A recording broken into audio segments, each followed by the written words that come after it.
अभियान शुरू किया हुआ है सिंथेटिक दवाओं का। बाइकाट करो, सब नेचुरल मेडिसिन। आज कितना बताया आपको। Synthetic hair care, dental care, skin care, home care, personal care सब छोड़ो। नेचुरल केश कांति, दंत कांति और अच्छी नीम की, एलोवेरा की, हल्दी चंदन की साबुन आपको दे रखी, पंचगव्य की साबुन दे रखी, फेस वॉश नीम तुलसी आदि का। ओहो सौंदर्य। और टॉयलेट क्लीनर के लिए तो आपको ग्रीन फ्लश, फ्लोर क्लीनर के लिए गोनाइल, हर्बोवास, हर्बल वाश, इतनी बढ़िया बढ़िया चीज़ें दे रखी हैं आपको। सिंथेटिक कपड़े, सिंथेटिक ही फिर ये सारे आपके बर्तन धोने वाले, कपड़े धोने वाले सारे, इन सबको बदलो। ये ताकत है। कुछ वॉशिंग एलिमेंट हमको भी यूज करने पड़ते हैं, लेकिन आयुर्वेद में ये ताकत है। जैसे अमृत भरा पड़ा हो, उसमें एक जहर की बूंद डाल दो, एक क्विंटल क्या, 1 टन क्या, मैट्रिक टन उसके अंदर साइनाइड डाल दो, सारा जहर हो जाएगा। ऐसे ही ये हर्बोवास, हर्बल वास, ये सौम्य, ग्रीन फ्लश, ये ऐसी चीजें हैं जो जिनमें आयुर्वेद का इनपुट डाल दिया है, तो उनकी जो नेगेटिव एनर्जी है, सिंथेटिक जो एनर्जी है उनकी, वो खत्म हो जाती है। बहुत जबरदस्त चीज है। और गोनाइल तो ऐसा है, उसके अंदर तो नेचुरली ऐसे तत्व हैं, गोधन अर्क से लेकर के, चीड़ के तेल से लेकर के, और बला से लेकर के, बच से लेकर के, ओहो गजब ऐसा। खुशबू भी बहुत अच्छी है। और उसका जो इफेक्ट है, जितने भी केमिकल वाले बने हुए हैं ना, जो 100% केमिकल हैं, उनसे ज़्यादा इफेक्टिव है बैक्टीरिया, वायरस, फंगस, पैथोजेंस के ऊपर। इसका भी तो एक रिसर्च पेपर छापो। हाँ बहुत ज़रूरी है। और अब इधर हमारा ब्रेकफास्ट आ गया है, तो हम तो अपना ब्रेकफास्ट करते हैं। और जो है क्या डे है? Heart day. हार्ट डे पर अर्जुन का छाल, दालचीनी, कार्डियोग्रेट, हृदयामृत, आज जो मैं बता रहा था, लौकी का जूस, लौकी का सूप, लौकी की सब्जी, अनुलोम विलोम, गोमुखासन, ये सब करो और हार्ट हेल्दी रहेगा। घी खाओ। छोटे छोटे बच्चों को और बड़ों को आजकल पार्किंसन, अल्जाइमर, डिमेंशिया, ये सब क्यों हो रहा है? हमने रिफाइंड खाना शुरू कर दिया, घी छोड़ दिया। तो मेरी तरह से घी खाया करो। अभी मैं खाता हूँ अपना घी, ये हमारा नाश्ता है सुबह का। हमारी पूजा तो हो चुकी है, हमारी सुबह शुरू हो जाती 3 बजे। उस समय हम अपना एकांतिक ध्यान करते हैं, फिर उसके बाद स्नान आदि करके, ध्यान आदि करके, दौड़ लगा के यहाँ तक आते हैं। तो अभी हमारा नाश्ता क्या है? हम नाश्ते में ये नहीं खाते सब जो तुम पराठा खाते हो तुम, और तमाम तरह के पूरा छोले भटूरे, पाव भाजी, पूरा आड़ कबाड़ खा जाते हो। तो ये गाय का घी, नारियल का तेल, ये वर्जिन कोकोनट ऑयल, इससे शुरू करो, बहुत अच्छा रहता है। हल्का तिल का तेल, बादाम रोगन और पतंजलि गाय का घी। तो ये चलो डॉक्टर साहब अब आगे की बात बताएंगे। और जो है ये रोज 1 चम्मच घी, और सुबह उठ के तो आंवला, एलोवेरा, गिलोय, गोधन अर्क पिया। और फिर ये पूरे इम्यूनिटी के लिए इम्यूनोग्रिट गोल्ड और ये करक्यूमिन गोल्ड ये लिया करो। और किसी विटामिन की कमी ना पड़े, ये न्यूट्रिला डेली एक्टिव, खोलो बेटा इसका, हाँ ये लेना चाहिए सबको। चलो डॉक्टर साहब आप शुरू करो। ओम जी स्वामी जी, आपके श्री चरणों में मेरा प्रणाम, आप सभी को मेरा अभिवादन। स्वामी जी आप सबको आपके आशीर्वाद से सबका हृदय अच्छा बना रहे। हम सबको वर्ल्ड हार्ट डे की बहुत बहुत शुभकामनाएं। हम हेल्दी हैबिट्स बना के रखें ताकि दिल की कोई भी बीमारी ना हो, हम फिजिकली दिल से भी अच्छे रहें, और स्वामी जी जो वर्चुअल दिल है वो भी साफ रहे, सुंदर रहे, और कोई भी दुर्भावनाएं हमारे अंदर नहीं आए, वो सब स्वामी जी अच्छे से रहें। तो उसकी स्वामी जी शुभकामनाएं। पर आज हम बात करेंगे स्वामी जी पैनक्रियास पैनक्रियाज के बारे में। पैनक्रियाज को लेके काफ़ी ज़्यादा कुछ अलग अलग तरह के डिस्कशन चलते रहते हैं। आप समझिए हम वो समझेंगे, पैनक्रियाज के लिए जो अलग अलग दवाइयाँ हैं उनके बारे में समझेंगे, पैनक्रियाज की जो बड़ी बीमारियाँ हैं उसके बारे में देखेंगे, और देखेंगे समझिए आयुर्वेद की पहली औषधि जो पैनक्रियाज को ठीक करने के लिए बनाई गई है, पैंकोग्रिड, वो कैसे काम करती है, और जो एक्यूट पैनक्रियाटाइटिस है उससे समझिए हम कैसे लड़ सकते ये हैं। पेनक्रियाटाइटिस जिसमें इस लगता है ना, पेनक्रियाटाइटिस, पेनक्रियाज में सूजन, सोराइसिस स्किन के ऊपर सूजन, इसका एलोपैथी में दवाई नहीं है। कोलाइटिस आंतों में सूजन, अर्थराइटिस हड्डियों में मांसपेशियों में सूजन, ब्रोंकाइटिस फेफड़ों में सूजन, इसका आयुर्वेद में इलाज है। इसका आयुर्वेद में इलाज है, और ये जबरदस्त है। तो वो आज बता रहे, उसको भी सुनो।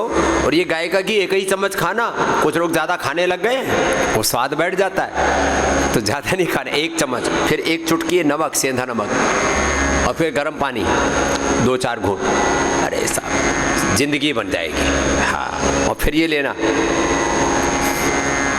ये अभी मैं बता रहा था ना, इम्यूनोग्रिड, ये curcumin gold, Nutrela daily active, और ज़्यादा ही कमज़ोरी हो तो स्वर्ण शिलाजीत, ये ले लेना।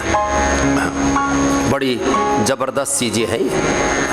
चलो डॉक्टर साहब बताओ। तो समझिए हम पैनक्रियाज के बारे में देखें, ये समझिए एक बड़ी ग्लैंड है जो हमारे एब्डोमेन के ठीक पीछे होती है, हमारे डाइजेस्टिव सिस्टम का हिस्सा है, पर समझिए उसके साथ साथ ये जो हमारे एंडोक्राइन सिस्टम है समझिए उसके लिए भी बहुत हेल्पफुल है।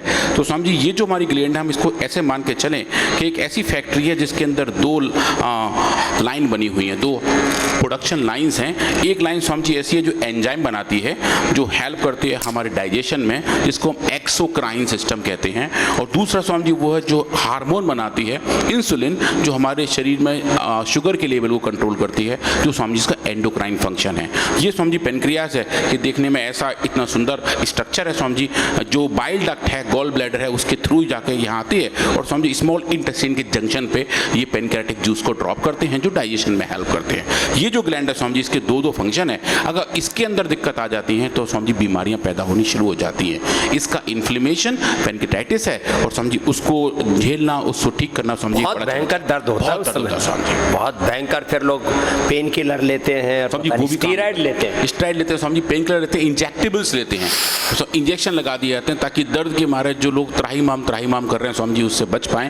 तुरंत इमरजेंसी में लोग भाग के जाते हैं, पर समझिए उसका दर्द फिर भी शायद नहीं जाता है, सिर्फ स्टेरॉइड को दे देकर समझिए ठीक करने का प्रयास करते हैं। तो समझिए अगर हम पैनक्रियाज को अंदर से देखें, उसकी एक स्लाइस बना के देखें, स्कीमेटिक के तौर पर देखें, तो समझिए ऐसा दिखाई देता है। तो समझिए कुछ डक्टल सेल्स हैं और ये कुछ समझिए एसिनर सेल्स हैं। तो ये जो सेल्स हैं इनकी अपनी अपनी जिम्मेदारियां हैं, इनके बाकायदा रोल नेचर ने बनाए हुए हैं कि किन सेल्स को हार्मोन बनाने हैं, किन सेल्स को एंजाइम बनाने हैं, कौन डाइजेस्टिव में मदद करेगा, कौन तय करेगा कि हम किस तरीके से अपने ब्लड के ग्लूकोज को रेगुलेट कर सकते हैं। तो समझिए ये जो फंक्शनलिटी है ये बहुत अच्छी है, और अगर जो इसके अंदर सूजन आ जाए, आपने से बताया आइटिस जहाँ लग जाती है समझिए इन्फ्लेमेशन आ जाता है, और इन्फ्लेमेशन लगभग हर एक बीमारियों का रूट कॉज है। तो ये जो पैनक्रियाटाइटिस है ये पैनक्रियाज का इन्फ्लेमेशन है, ये पैनक्रियाज की सूजन है।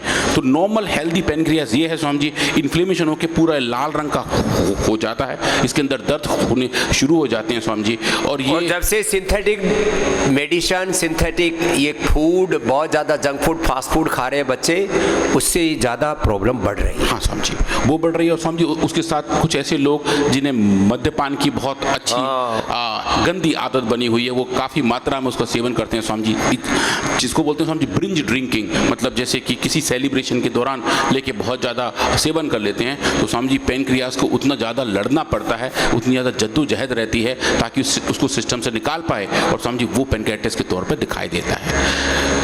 तो समझिए 2 टाइप की पैनक्रियाटाइटिस हैं, एक है एक्यूट जो तुरंत हो जाती है, बहुत तेज़ी से हो जाती है, जो सीरियस कॉम्प्लिकेशन है, एक समझिए है क्रोनिक, ये हौले समझिए आती रहती है, और ये दिक्कत ऐसी बढ़ जाती है कि फिर समझिए इसकी सर्जरी करके निकालनी पड़ती है। दुनिया में लगभग देखें समझिए 10 में से 1 इंसान को ये बीमारी हो जाती है, अगर वो अपना डाइजेशन ठीक से ना रखें, अपना खान पान ठीक ना रखें, और समझिए इसमें रैकरेंट के चांसेस बहुत ज़्यादा हैं। कुछ लोग इनको दवाइयाँ समझिए मैनेज तो कर पाते हैं, पर ये बार बार दोबारा दोबारा होती रहती है।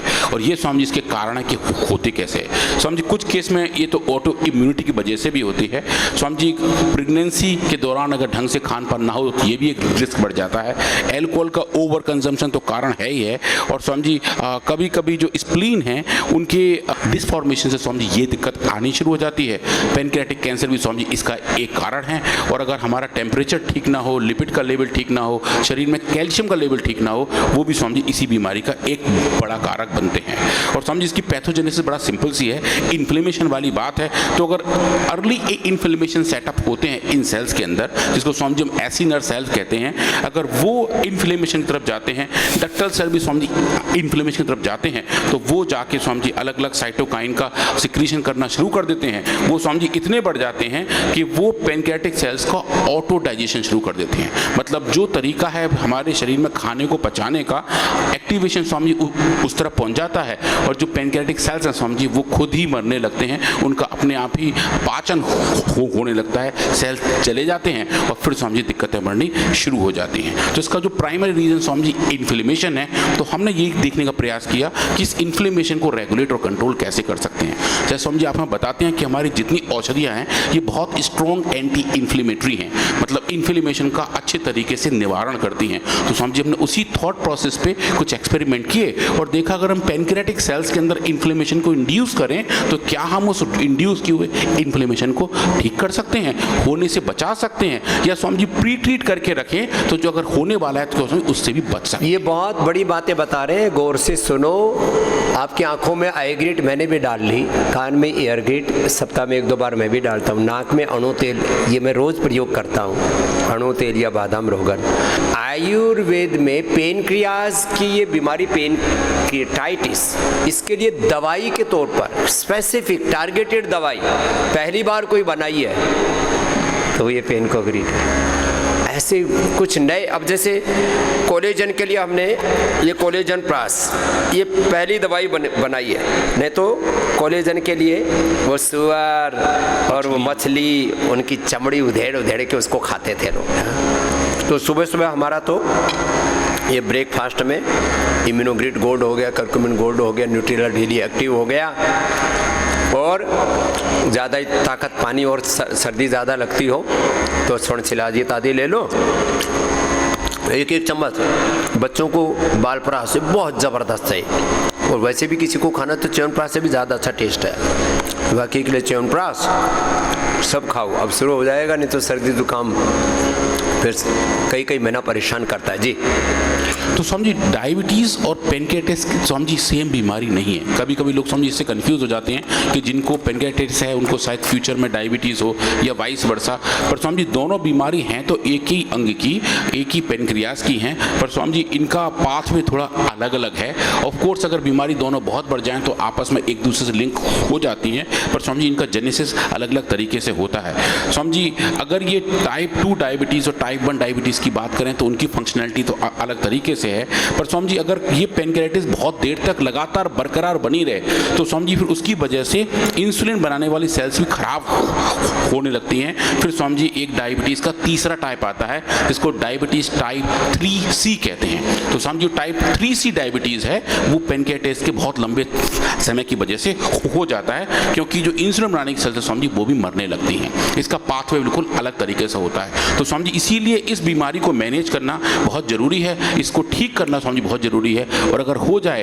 तो स्वामी जी कंट्रोल करना भी उतना ही ज़रूरी है ताकि इसका रिलैप्स ना हो, और अगर ज़्यादा लंबे समय तक ये बने रहे तो स्वामी जी डायबिटीज़ जैसी बीमारियों का खतरा भी हो जाता है। अब इसके सिम्टम्स तो ये हैं स्वामी जी, अचानक आँखों के नीचे पीलापन आ जाता है, नोजिया वोमिटिंग रहती है, शुगर लेवल बढ़ जाते हैं, पेट में बेतहाशा दर्द होता है, और स्वामी जी जो स्टूल है वो बिल्कुल लाइट कलर का हो जाता है, वेट कम हो जाता है, यूरिन डार्क कलर की आती है, खुजली बनी रहती है, ब्लड क्लॉट्स जगह जगह दिखाई देते हैं। स्वामी जी ये इस बीमारी के सिम्टम हैं। और जो सिंथेटिक दवाइयाँ स्वामी जी अब देखें, चूंकि इसकी कोई दवा तो है नहीं एज सच, तो स्वामी जी और अलग अलग रोगों की दवाइयों को यहाँ इस्तेमाल किया जाता है, जिसको स्वामी जी हम ऑफ लेवल यूज़ कहते हैं, एंटीबायोटिक से लेके पेन किलर तक और समझिए अलग अलग टाइप के एंटी इन्फेक्टिव, उन सब का समझिए कॉम्बिनेशन करके इस्तेमाल करते हैं। पर ये डायरेक्टेड इस बीमारी के प्रति नहीं है, बीमारियों के जो और साइड इश्यूज हैं समझिए उनको मेंटेन करने के लिए है। जनरली पेन को कंट्रोल करने के लिए दवाएं दी जाती हैं और समझिए कुछ इंजेक्टेबल्स, कुछ अलग टाइप के स्ट्रॉन्ग पेन किलर्स भी दिए जाते हैं ताकि और कोई दिक्कत ना हो। कुछ केस में समझिए कार्डियक एजेंट भी दिए जाते हैं, कुछ समझिए न्यूरोसाइकेट्रिक ड्रग भी दी जाती हैं ताकि दर्द की अनुभूति को कंट्रोल किया जा सके, दर्द की सिग्नल को ब्लॉक किया जा सके, पर समझिए दर्द का कारण है वो बना रहता है और हम फिर यही बिलीव करते हैं कि नेचुरली हम अंदर से उससे लड़ पाएँ और ठीक हो पाएँ। और समझिए नेचुरली अंदर से लड़ने के लिए, पैनक्रियाज को ताकत देने के लिए, समझिए पैनक्रियाज को जुझारू रूप से सशक्त बनाने के लिए, पैनक्रियाज को ग्रिट देने के लिए समझिए जो औषधि है वो है पैंकोग्रिट। और वो पैंकोग्रिट समझिए किस तरीके से काम करती है वो हम देखेंगे। ये समझिए लेफ्ट हैंड साइड पे लिमिटेशन है जो सिंथेटिक दवाइयों के हैं जो पैनक्रियाटिस को दी जाती हैं, वो समझिए सपोर्टिव मेडिसिन हैं, क्यूरेटिव नहीं है, मतलब वो इलाज नहीं करती हैं, जो उसके कारण समझिए उसको खाली सपोर्ट करने का काम करते हैं कि जो भी इश्यूज हैं उनको आगे बढ़ने से रोका जाए। सिम्टम्स को सिम्टोमेटिक मेडिसिन, समझिए सिम्टम्स से भी एक लेवल और नीचे, हाँ खाली वो सपोर्ट, क्योंकि उनके लिए दवाइयाँ बनी नहीं है, जैसे पेनक्रियाटाइटिस है, लिवर की, किडनी की प्रॉब्लम है, इनके लिए एलोपैथी में दवाइयाँ बनी नहीं है, तो वो कोई दूसरे काम के लिए दवाई बनी थी उसको बस ऑफ लेवल यूज करते हैं समझिए, वो ऑफ लेवल यूज जो है समझिए वही है कि मतलब जो लेवल पर लिखा है उसके अलावा उसका दूसरा यूज किया जा रहा है, तो वो लंबे समय तक इस्तेमाल करें समझिए। तो जैसे एंटी इंफ्लेमेटरी दवाइयाँ दर्द के लिए यूज कर रहे हैं, उससे स्टमक अल्सर बन जाते हैं। स्टेरॉइड लंबे समय तक इस्तेमाल करें तो समझिए वेट गेन की दिक्कत आ जाती है, ऑस्टियोपोरोसिस हो जाता है, आंखों में कैटरेक्ट हो जाता है, आंखों में कैटरेक्ट हो जाती है, सब कार्य समझिए बहुत दिक्कत रहती है। एंटीबायोटिक ज़्यादा देर तक इस्तेमाल करें तो बैक्टीरिया और फंगल के इन्फेक्शन, सुपर इन्फेक्शन तक की नौबत आ जाती है, इम्यूनिटी सप्रेशन हो जाता है, इम्यूनिटी सप्रेशन आ जाता है समझी। और जो दवाइयाँ हैं समझी वो भी अलग तरीके से इन्हीं कारकों को बनती हैं। पर आप इसके कंपैरिजन में देखें जो नेचुरल हर्बल आयुर्वेदिक मेडिसिन है पेंकोग्रिड, वो समझी कंप्लीटली नेचुरल है, किसी एडवर्स इफेक्ट के बिना है। इसी तरीके से समझी इसको डिज़ाइन किया गया है, इसका फॉर्मुलेट किया गया है, तो समझे हमने देखा कि ये पैनक्रियाटिक हेल्थ को अच्छे तरीके से रेगुलेट करती है और डाइजेस्टिव फंक्शन को बढ़िया करती है। और समझिए इसकी जो कैपेबिलिटी है वो इन्फ्लेमेशन को रेगुलेट करने की है, वाइटलिटी को बढ़िया करके समझिए रिजुविनेशन की जो बात हो रही है समझिए वो पैनक्रियाज के साथ साथ ओवरऑल पूरी बॉडी का रिजुविनेशन में देखने को मिलता है। रिजुविनेशन जो शब्द है ये आयुर्वेद में ही लागू होता है। एलोपैथी में पैनक्रियाज के सेल को liver, kidney, lung, thyroid, heart, brain, skin, bone आदि रिप्रोडक्टिव सिस्टम के सेल्स को रिजुविनेट करने का कॉन्सेप्ट नहीं है। थोड़ा बहुत कहीं एक आधी बीमारी में कुछ है भी तो वो नाम मात्र का है, लेकिन आयुर्वेद में जो पूरा कॉन्सेप्ट है हमारा, इसके ऊपर एक बार महीने भर तक पूरा चर्चा की थी डॉक्टर नाग जी ने कि लीवर के सेल्स को रिजुविनेट करने के लिए ही मूलतः लिवोग्रिट है, किडनी के सेल्स को रिजुविनेट करने के लिए रिनोग्रिट है, थायराइड के सेल्स को रिजुविनेट करने के लिए थायरोग्रिट है, धनिया के पानी के साथ जो आपको देते हैं, फेफड़ों के जो है एल्वोलाइज को रिजुविनेट करने के लिए, फेफड़ों के सेल्स को एल्वोलाइज कहा जाता है, उनको रिजुविनेट करने के लिए श्वासारी ब्रोंकोम है, ब्रेन सेल्स को रिजुविनेट करने के लिए मेधावटी मेमोरी ग्रिट है।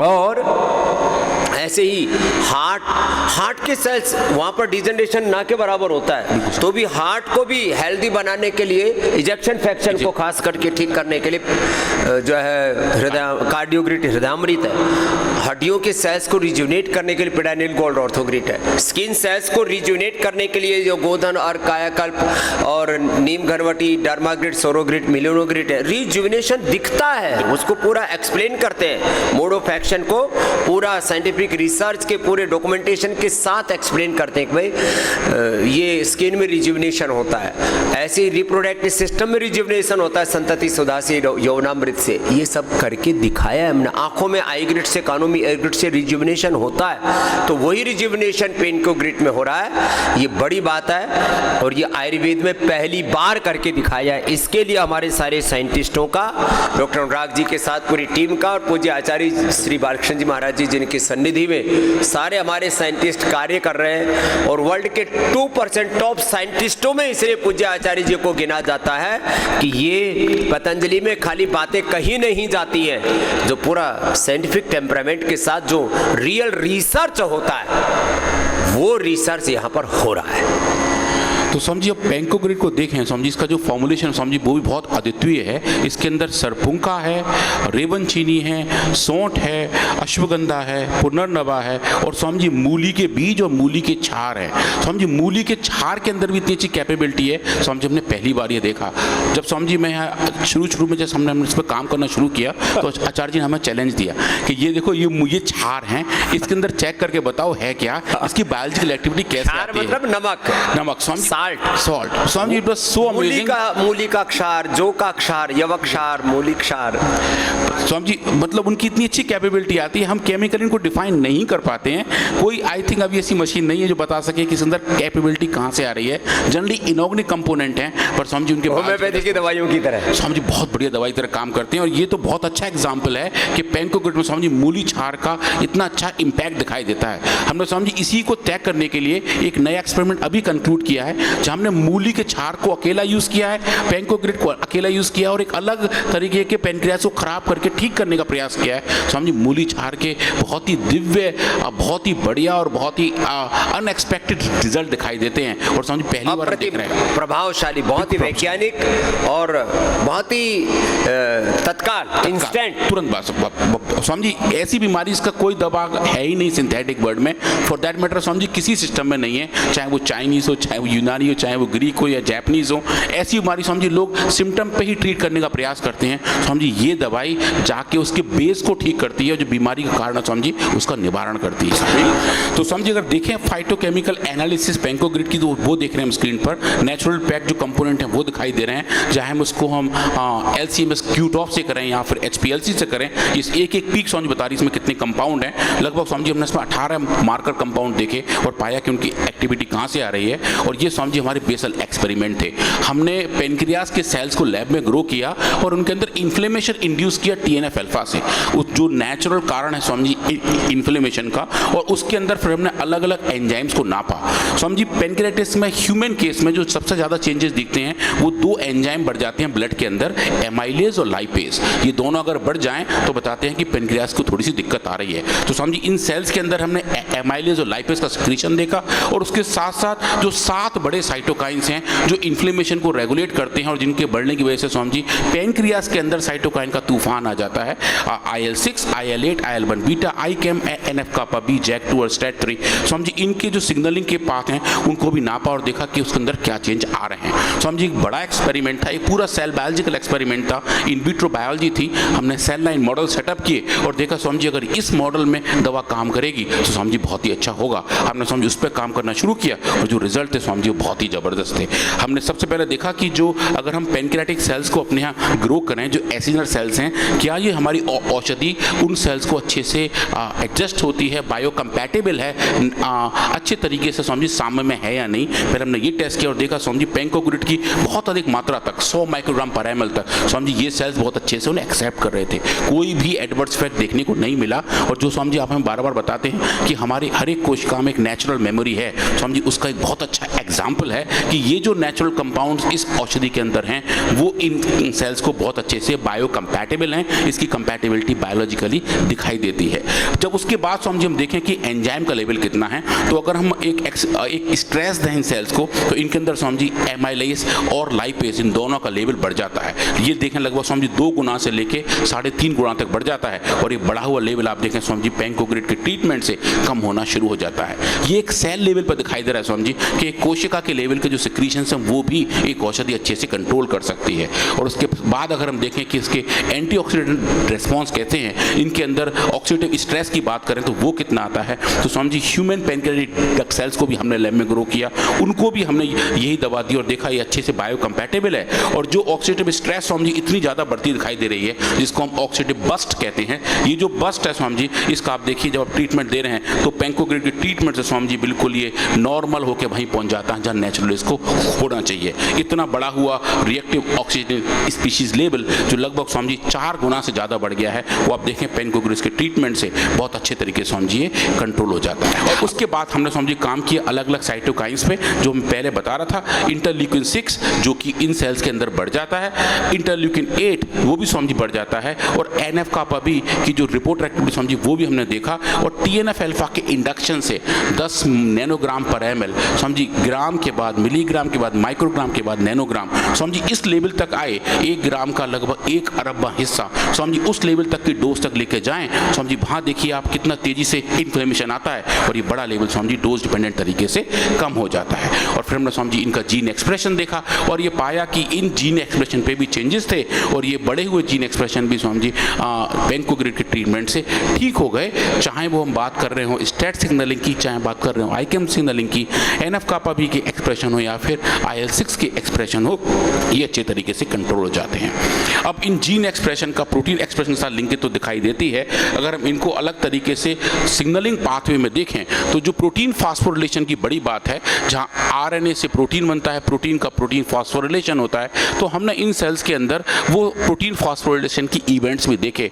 और जो जैक पाथवे है, JAK2 पाथवे, जो बेसिकली कंट्रोल करता है इन्फ्लेमेशन को, तो हमने वो देखा कि अगर हम फॉस्फो JAK2 की लेवल देखें, मतलब कि जैक पाथवे का जो एक दूसरा प्रोटीन है JAK2, उसका फास्फोरिलेशन देखें, जो एक और एडवांस इवेंट है, तो आप देखें कि इन्फ्लेमेशन के दौरान उस जैक का फास्फोरिलेशन बढ़ जाता है, जो आपको यहाँ दिखाई दे रहा है। ये नॉर्मल कंडीशन है, ये इन्फ्लेम कंडीशन है TNF-अल्फा की वजह से। तो आप ये जो काले रंग का बैंड देख रहे हैं, इसकी इंटेंसिटी बढ़ जाती है, ये बताता है कि ये किस किस मात्रा में है। और आप देखिए पेनकोग्रिड के ट्रीटमेंट से इसकी इंटेंसिटी कम होती है, जबकि जो JAK2 है उसकी इंटेंसिटी कांस्टेंट बनी रहती है। मतलब कि ये दवा फास्फोरिलेशन को ही रेगुलेट और कंट्रोल कर रही है। और आप जब इन दोनों बैंड की इंटेंसिटी लेके उसका अनुपात निकालें, रेशियो निकालें, तो आपको यहाँ दिखाई देता है कि फास्फोरिलेशन इस प्रोटीन का बढ़ा हुआ था और जो TNF-अल्फा की वजह से हुआ था, इन्फ्लेमेशन के दौरान हुआ था, और पेनकोग्रिड के ट्रीटमेंट से डोज डिपेंडेंटली कम होना शुरू हो जाता है।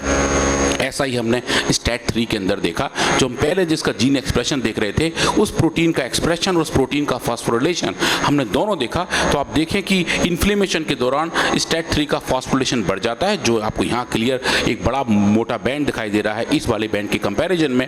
और जब आप इसको ट्रीट कर रहे हैं अलग अलग डोजेस से, तो आप देखिए डोज डिपेंडेंट तरीके से इसकी इंटेंसिटी कम हो रही है। और ये नॉर्मल प्रोटीन है जो फास्फोरिलेट नहीं हुआ है, वो लगभग कांस्टेंट है। तो ये भी बताता है कि जो आयुर्वेद की औषधियाँ हैं, जो नेचुरल मेडिसिन हैं, वो बहुत ही सेलेक्टिव तरीके से काम करती हैं। प्रोटीन्स के नॉर्मल रेशियो को कांस्टेंट करते हुए सिर्फ और सिर्फ उसके फॉस्फोफॉर्म को मॉड्यूलेट कर रहे हैं, ये एक बड़ी वाली बात है। एक ऐसे पाथवे की बात होनी शुरू हो जाती है जो इन्फ्लेमेशन को रेगुलेट करने के साथ साथ उसको कंक्लूड भी कर लेता है। तो ये उसका क्वांटिफिकेशन आप देखेंगे फॉस्फोस्टैट 3 को अगर आप क्वांटिफाई करके देखें गैप DH के साथ, तो आप देखें डोज डिपेंडेंट तरीके से हमें अच्छी चीज़ दिखाई देती है कि ये औषधि अच्छे तरीके से इस पाथवे को रेगुलेट और कंट्रोल कर रही है। तो आप इसको समरी के तौर पे देखें कि ये normal pancreas versus inflamed acute pancreatic inflammation की जो बात होती है, उसके अंदर जो उसके कारक हैं, जो उसके मार्कर हैं, चाहे वो एमाइलेज या लाइपेज का लेवल हो, IL-6 TNF-अल्फा और IL-8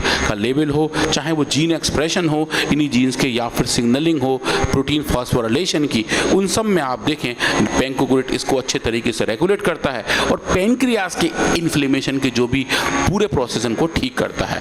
इस फाइंडिंग को लेकर हम एक जर्नल के पास गए, तो नाम है journal of biologically active products from nature, और हमें बताते हुए बड़ा अच्छा और बहुत ही खुशी है कि ये फाइंडिंग इस जर्नल में पब्लिश हुए। और हमने पहली बार ये बताया कि ये जो हर्बल मेडिसिन है पेनकोग्रिड NF-κB और JAK सिग्नलिंग पाथवे को मॉड्यूलेट करते हुए TNF-अल्फा डिपेंडेंट एक्यूट पेनक्रियाटिस को ठीक करती है। जो मतलब एक बड़ी वाली बात है कि सिंथेटिक वर्ड में जिन औषधियों का हम बात करते हैं जो इस बीमारी की दवा नहीं है पर उनका इस्तेमाल किया जाता है, पर आप देखिए ये जो दवा है जो आयुर्वेद से आती है, जो पेनक्रियास को अच्छे तरीके से हेल्दी और हैप्पी रखती है, उसके मोड ऑफ एक्शन का रिसर्च एक अच्छे जर्नल में पब्लिश्ड है और लोग अब इसको अच्छे से एक्सेप्ट कर रहे हैं। और इसी को क्यों आप देखें स्वामी जी, पेनकोग्रिड जो औषधि का नाम है, अब जितने भी हमारे पेपर्स हैं वो सब इन औषधियों के नाम से सीधे सीधे आ रहे हैं। इन औषधियों की स्वीकार्यता साइंटिफिक वर्ल्ड में ही बढ़ रही है, आयुर्वेद की स्वीकार्यता भी उसी तेजी से आगे बढ़ रही है। अब हमें रिव्यूअर्स की तरफ से एक प्रश्न नहीं आते